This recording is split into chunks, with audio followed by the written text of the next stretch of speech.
데살로니가 교회에 보내는 이제 두 번째 편지죠. 함께 보냈던 것 같아요. 그래서 내용도 많이 연결되어 있습니다. 마지막 부분인데요. 바울이 기도 요청을 합니다. 1절에 끝으로 형제들아 너희는 우리를 위하여 기도하기를 주의 말씀이 너희 가운데서와 같이 퍼져나가 영광스럽게 되고. 바울은 기도 부탁을 참 많이 했습니다. 2절에도 그 이유가 나오는데요. 또한 우리를 부당하고 악한 사람들에게서 건지시옵소서 하라. 믿음은 모든 사람의 것이 아니니라. 서로 믿는다면 잘 대해주겠죠. 바울 일행이 환영받을 것입니다. 그의 필요와 또 도움을 잘 제공할 것입니다. 그런데 바울이 이야기하는 것처럼 믿음은 모든 사람의 것이 아닙니다. 특별한 하나님의 선물이죠. 우리는 하나님의 선물로 믿음을 받은 자들이죠. 그래서 함께 연합합니다. 그런데 이 믿음이 모든 사람들의 것이 아니다라는 바울의 말이 참 맞아요. 바울이 어디를 가든 고난당하는 일도 참 많았고요. 또 박해당하는 일도 참 많았습니다. 그래서 모든 사람들이 다 믿어서 환대하는 것이 아니기 때문에 어디서 어떤 어려움을 당할지 모릅니다.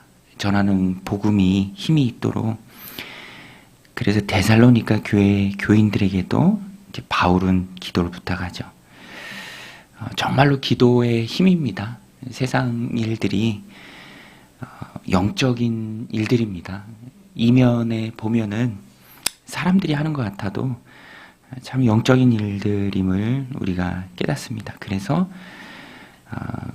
바울이 세운, 어떻게 보면 바울 입장에서는 참 연약해 보이는 사람들이 할지라도 간절한 마음으로 그들에게 기도를 부탁하죠. 오늘 우리도 공동체 안에서 서로 기도 제목을 나누고 또 열심히 기도해야 합니다. 세상 일들이 영적임에 우리가 기도로 길터주는 자들이 되어야 하고요. 모든 병마 질고 또 어려움, 고난 물러가도록 행하는 모든 일이 주의 은혜 가운데 힘있게 되도록 열심히 기도해 줘야 합니다. 기도할 때 바울은 확신과 소원을 가지고 기도해야 함을 말해줍니다. 3절에 보면 주는 미쁘사 너희를 굳건하게 하시고 악한 자에게서 지키시리라. 미쁘다라는 말이 믿는다라는 말에서 나온 순우리말이죠. 미쁘다. 하나님의 미쁘심, 신실하시다라는 뜻입니다. 약속하면 지키시는 분, 믿을 만한 한 분, 우리가 섬기는 주님입니다. 그래서 우리는 기도할 때, 서로를 위해서 기도할 때, 공동체를 위해서 기도할 때 항상 신실하신 하나님을 의지하면서 기도해야 합니다. 확신 가운데 기도해야죠. 4절에도 보면 너희에 대하여 우리가 명한 것을 너희가 행하고 또 행할 줄을 우리가 주 안에서 확신하노니 주께서 너희 마음을 인도하여 하나님의 사랑과 그리스도의 인내에 들어가게 하시기를 원하노라. 그냥 의미 없이 내뱉는 말이 아니라 신실하신 하나님을 향한 확신을 가지고 기도할 때 그 기도가 힘있게 되는 것이죠. 바울은 항상 힘있게 신실하게 믿고 기도했습니다. 현실은 달라요. 눈에 보이는 상황은 항상 우리의 기대와 다릅니다. 그러나 우리의 믿음은 현실에 뿌리박은 것이 아니죠. 신실하신 하나님께 뿌리박은 것입니다. 흔들리지 말고 확신 가운데 낙심하지 말고 기도해야 합니다. 오늘 본문에도 보면 13절에도 보면 형제들아 너희는 선을 행하다가 낙심하지 말라. 항상 보이는 현실 속에 살아갈 때 우리가 붙들어야 할 것은 주님을 향한 신실한 믿음입니다. 낙심하지 말고 기도하라. 바울의 권면입니다. 6절부터는 한 가지 주제에 대해서 바울이 강하게 말합니다. 마지막으로 편지를 쓰면서 데살로니가 교회의 교인들을 향한 염려가 하나 있었던 것 같아요. 그게 뭐냐면 게으른 자들이 공동체 안에 있었던 것 같습니다. 좋지 않은 것은 잘 퍼지잖아요. 뭐 귤이든 감자든 뭐 하나가 상하면 그게 또 옆에 것에게 영향을 끼칩니다. 마지막에 편지를 마무리하면서도 바울 마음 가운데 염려 있었던 것을 강하게 권면합니다. 단호한 모습이 엿보이는데요. 6절에 보면 형제들아 우리 주 예수 그리스도의 이름으로 너희를 명하노니 게으르게 행하고 우리에게서 받은 전통대로 행하지 아니하는 모든 형제에게서 떠나라. 어떻게 우리를 본받아야 할지를 너희가 스스로 아나니 우리가 너희 가운데서 무질서하게 행하지 아니하며. 게으른 자들이 있다. 단호하게 대하라. 우리는 그것을 이해하지 못하겠다. 우리가 너희 가운데 행할 때 어떻게 행했는지 너희 다 보지 않았느냐. 8절에 보면 누구에게서든지 음식을 값없이 먹지 않고 오직 수고하고 애써 주야로 일함은 너희 아무에게도 폐를 끼치지 아니하려 함이라. 바울은 천막 만드는 직업을 가졌습니다. 자비량 선교였죠. 어떻게 보면 텐트 메이킹을 했습니다. 그런데 일하는 자로서 당연히 받아 누릴 권리가 있었지만 그들에게 폐 끼치지 않음으로써 본을 보이길 원했습니다. 부지런히 일해서 손이 수고한 대로 먹어야 한다. 우리도 당연한 권리가 있지만 그렇게 하지 않고 본을 보이기 위해서 일하면서 사역했다. 그런데 지금 너희 무리 가운데 일하기 싫어하는 자들이 있음이 웬 말이냐. 그것이 너희 가운데 퍼지지 않도록 우리가 강하게 권면한다. 그리고 우리가 너무 잘 아는 10절의 말씀이 나옵니다. 우리가 너희와 함께 있을 때에도 너에게 명하기를 누구든지 일하기 싫어하거든 먹지도 말게 하라 하였더니. 일하기 싫으면 먹지도 말라. 일하기 싫어하는데 왜 먹냐라는 단호한 바울의 분명한 태도입니다.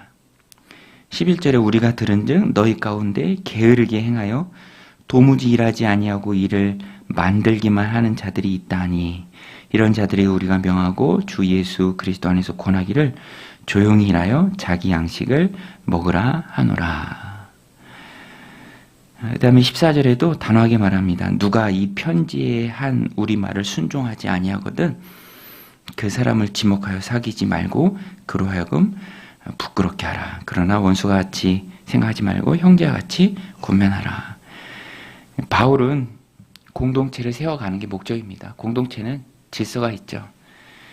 그리고 사도권의 지위 아래에 있는 것이 바로 이 공동체입니다. 당시에는 말씀이 온전히 완성되지 않았죠. 데살로니가 전서 후서가 거의 처음 보내는 편지입니다. 복음서보다도 먼저 쓰여졌어요.